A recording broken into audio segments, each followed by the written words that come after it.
going on, guys? Welcome back to the Trench Grenade channel. I'm your host, the average failed Confederate Army home defense plan that your mom said that we have at home. Thanks for watching. Guys, today we're going to be showing you Fort Pulaski, okay?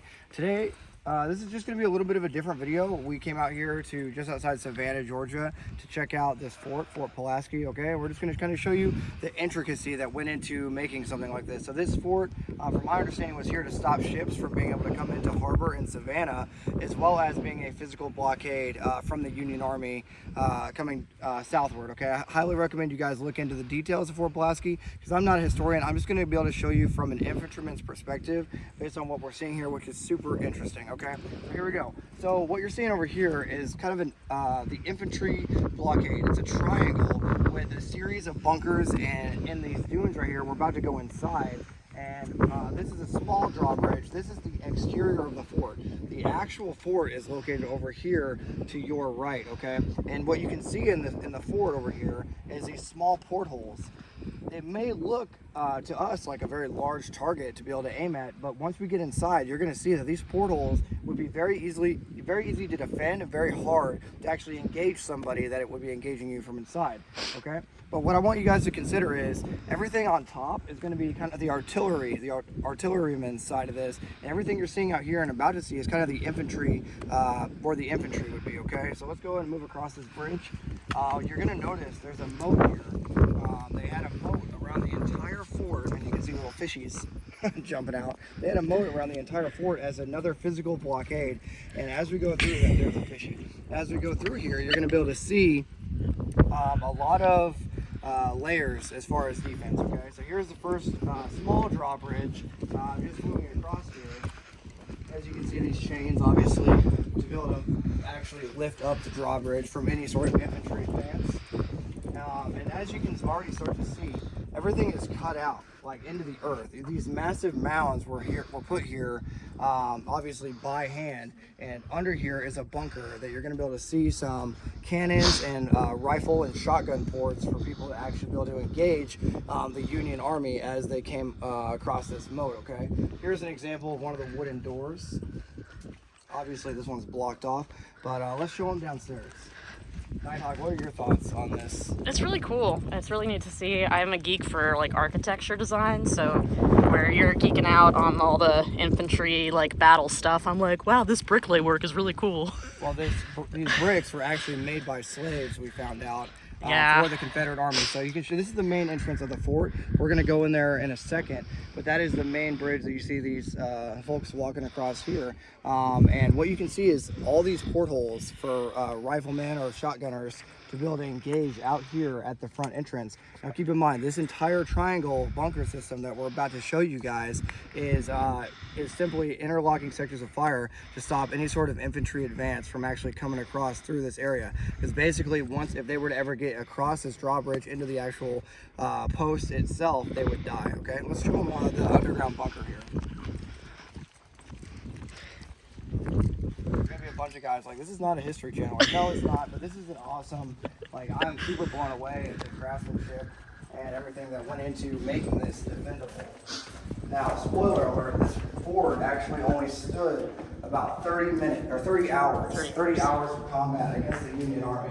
There's gonna be a bunch of guys that are like, feds. Yeah, well, I don't know what to tell you, okay?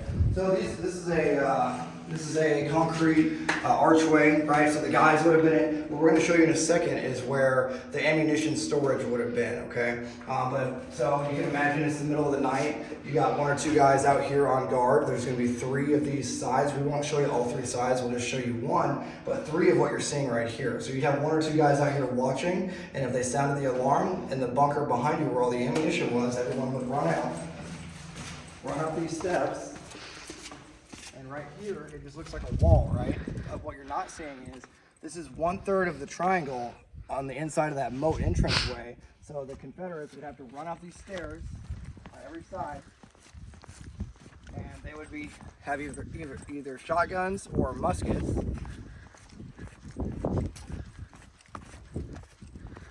Or obviously single action army, right? And if you want me to show them, I can kind of show them. And this is kind of what the view would be. Okay, we can see some individuals coming up here. But yeah, this is kind of what the view would be. And the moat, obviously, is down lower. I'll show you guys. There you go. Okay, so, and obviously the cannons over here will be able to engage anybody even trying to attempt to cross this. But on this kind of like entrance triangle is where all the infantry guard would be, the forward guard. Here you go, Nighthawk. This is where they would be, and that would be their duty. This is 1/3. Okay, there's a center side, and then there's a right side of this triangle on the entrance. And I think this was one of the coolest things that they had the forethought of, like, okay, if they actually breach the post, they're all going to die. So what do? They put infantry out here to try to stop them as an early warning.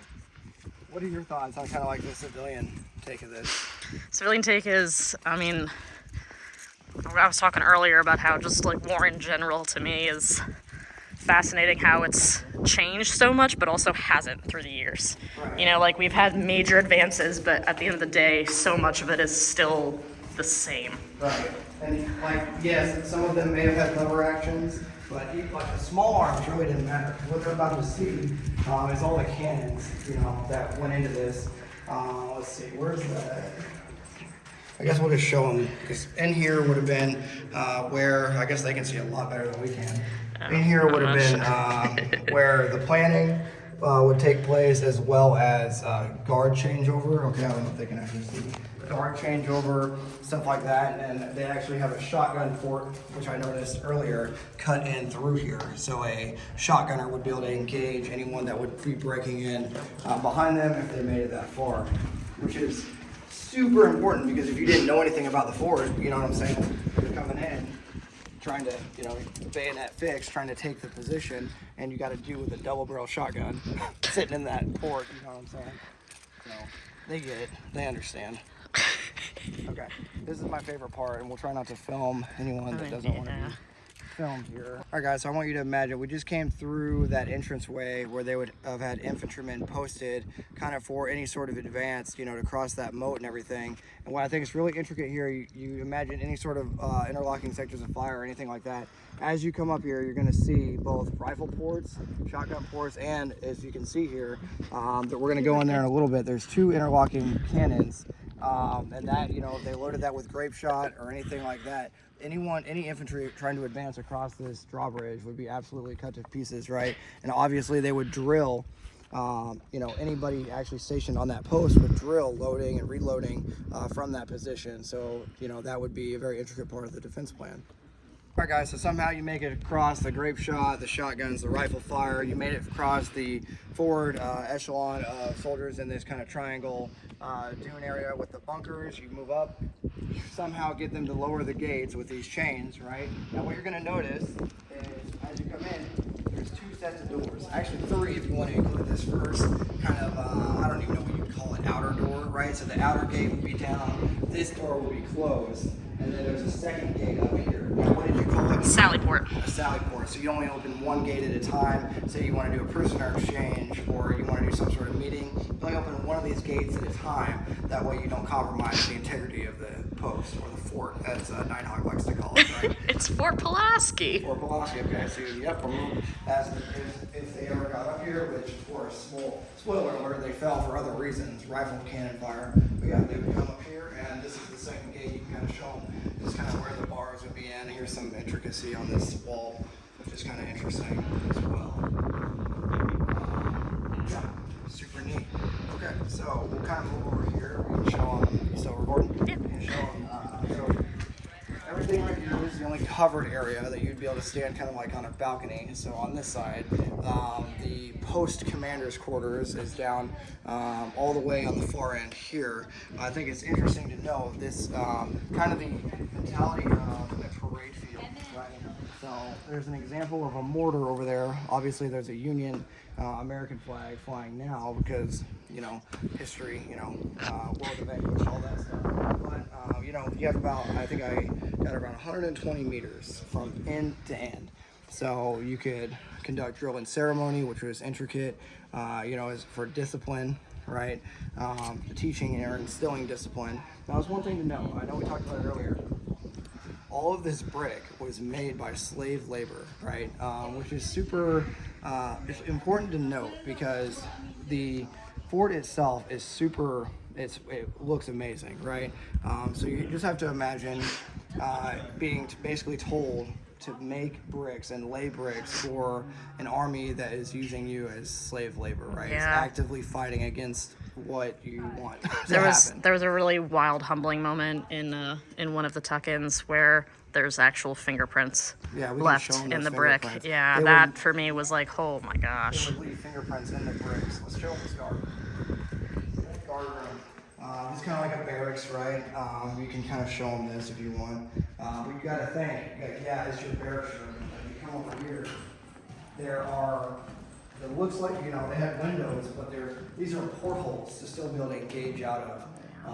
If you want to show them that one, how small the portholes actually are. So a defender would be able to engage very easily, but an attacker would have a hard time getting an accurate shot with the weapons of the time in through that porthole. Kind of an example of their tables, you know. We'll show you guys the commissary later, but they had a centralized commissary, and obviously you would have to draw your rations for the month, once a month, as well as your pay during the times, during the Civil War, the first Civil War. The arms room or the quartermaster station, right? So this is where you would draw excess ammunition, not ammunition that was being used to actually fight. So obviously you would have, I'm forgetting the name of it, but it would be like a bunker where you would actually have standby ammunition for the fight. This would be an area where you could store further ammunition, not kind of in cases. They got rope here, for example, candles, you know, extra equipment. This would be like your supply room, the quartermaster area, okay? So this, for anyone, you know, relating it to modern time, they have extra cannon, you know, breach clearings over here in the corner, extra rifles. So if yours was damaged, you could exchange it, stuff like that, okay? So it's important to note that this is very, very similar to how the United States Army runs now, right? So the Confederate Army, obviously, you know, at the time, 50% of the Union Army is very similar, right? All American, American mentality, right? So it's just interesting to note they had a very similar quartermaster room or supply cage, kind of similar to how we have now. Guys, one thing to note, so the reason why that I'm drawing a name, blank on the commander's name, Colonel something, the reason why they thought they could defend this fort is because they were still developing rifled cannons versus just smoothbore cannons. So this would be an example of just a smoothbore cannon, where it's just kind of a generalized directional shot. Think of like a musket, right? So this would be an example of a smoothbore cannon, right? But what the Union Army had were rifled cannons. So if you want to show them kind of the entire 360 turn of this post here, this entire area was shelled very heavily for 30 hours straight. So obviously as intricate and as hopefully as awesome as it's showing up on camera, this entire wall that we're going to show you in a second, it would have been completely covered with cannons, like a cannon every 6 feet, right? And if you can kind of show them down here, there's cannons downstairs as well every 6 feet. So we're talking how many cannons? I mean, we're talking over 100 cannons in this area. But when you're being hit with rifled cannon fire, you know, basically accurate artillery fire of the time that the Union Army had, that the Confederates did not have and did not fully understand at the time, even as intricate as this would have been with all these cannons, you know, I don't know. I don't even know the math of how many cannons. We'd have to walk the perimeter and count, but it's enough for there to be 20 on every part, so over 100 cannons on this thing, plus mortars, which is what this is right here. Plus mortars, so if the enemy infantry got closer, obviously they would elevate, you know, max elevate, and they could fire a mortar shot similar to what we're used to today. So it's just important to note, just because they didn't have AR-15s and AKs, like this is extremely devastating. Like you got to imagine the size of projectile that these cannons we're about to show you are firing. it's intense. Like we're not talking small arms, you know, fire. We're talking if you got hit, it would be a 50 caliber projectile or bigger. So people being destroyed. Yeah. Okay, so this would be an example of an officer's quarters, and you can kind of note the differences between enlisted and officers, even the NCOs and sergeants, right? An officer would have their own actual bed, not a bunk. Okay, chessboard, we got a side table, their actual dresser, you know, fireplace, and a table. So it's just important to note that they would be living more like a normal person rather than the enlisted who are living in bunks with one center common area for everybody for maybe an entire squad, right? So it's just interesting to note that nothing has really changed as far as officers to enlisted. You know, they're just key things to note, right? But you got to realize, you know, if your room looks like this and your soldier's room is a bunkhouse, you know, maybe people might have some harsh feelings about that, right? Especially when the days to come, they would be taking, you know, extremely heavy enemy cannon fire from the Union Army, and keeping in mind the Union Army would be extremely well equipped to, you know, to fight this fight, and you're, you know, living in this post for years on end, right? Just imagine the officer of the watch or the sergeant of the guard, right? Sergeant of the guard being the NCO in charge of the entire post, or in this case, because it's such a large post, probably one of the sections of the wall. The sergeant of the guard calls to arms, you know, waking you up, calling you to arms. So we just came from the barracks. You're running up, you would run up this staircase right here, okay? And this would probably be the last time you would have any sort of cover or concealment, because the next time, as you get up here, you're going to be very exposed to enemy cannon fire and musket fire right now. And what ultimately led, if you want to show them, what ultimately led to the downfall of Fort Pulaski was that rifled cannon fire, not small arms fire, but all these half moons that you see kind of cut out here. Every half moon was where the cannon was on every stretch of the wall. You can see some impacts from cannon fire here.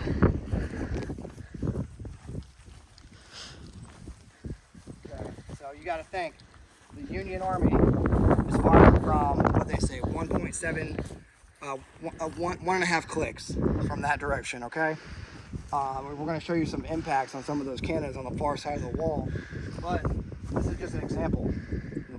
It went through whatever and damaged the wall. What would that do to the human body? Okay, but yeah, all these half moons, there was a cannon. If you want to kind of show them the way it would work, if they needed to traverse, say they were aiming to the left, like this cannon would have been, right? They would just simply wheel it over to the other side. And they would drill this every day leading up to the assault on Fort Pulaski. You want to go show them some of the actual cannons? Sure. And you can kind of see the overhang. So you just imagine your lowly infantrymen in the Confederate Army. You would be marching this interior, waiting for anybody to break through, and that would be your job. The artillerymen would be up here, manning these cannons, okay? You can kind of see some damage that happened to this one right here. Showing the overhang. The artillerymen would be up here, firing these cannons, and the infantry would be down in the courtyard, or in that entranceway we showed you in the beginning of the video, waiting for the advance, right? So it's just interesting to note, just because they didn't have a Glock, you know, they had their single action army and their musket is still extremely violent, right? And you know, up to and including sabers, right? All right, let's go show them. We're gonna walk the wall, guys, and we're gonna go move over to that direction and show you where the part of the fort that was hit most heavily by the Union Army, and show you some of the damage that was done to some of the cannons over there. All right, guys, I want you just to imagine you're a lowly corporal. You're out here with your gun team, watching maybe your 1 or 2 guns, and you just see the commander down in one of those rooms, smoking a cigar, drinking some coffee. Should have went to college. This is my favorite part of the fort because it has some reproduction and original cannons on the wall here. Because it's easy to say, okay, if you want to show them all these previous fighting positions, yeah, okay, just imagine a cannon. Yeah, but if you don't want to use your imagination, here you go. Some cannons right here to kind of show you the level of insanity that we're dealing with here. It's almost like medieval times meets modern times, and obviously not fully modern, but you know, you got to really use your imagination. This is on both levels. This many cannons on both levels, right? And you got to think the level of artillery that they would have been using, plus all the portholes that are cut downstairs. I mean, it's pretty insane the level of defense that this thing had, and it still fell in 30 hours just due to rifling, you know, modern rifling. And the Union Army just had a couple years advancement in technology, and that's all it took to destroy an awesome installation like this. So. Guys, one more thing before we close out here. If you look down, that's the main entrance. So if you were standing here, you know, obviously you would have eyes on the front entrance if anyone were to come in here. Last thing I want to show them is just a look over the wall where the Union Army actually engaged them from. All right, so it's kind of hard to see because the water has gone farther out since then, but across the way, across that water, is where the Union Army would have been firing their artillery at this cannon crew, and this cannon crew with this massive piece of artillery would have been required to effectively engage that far away, right? So that's why they call it artillery red, right? Because the artillery wears red because you won't be able to tell when you get hit. But guys, I hope you guys enjoyed the video.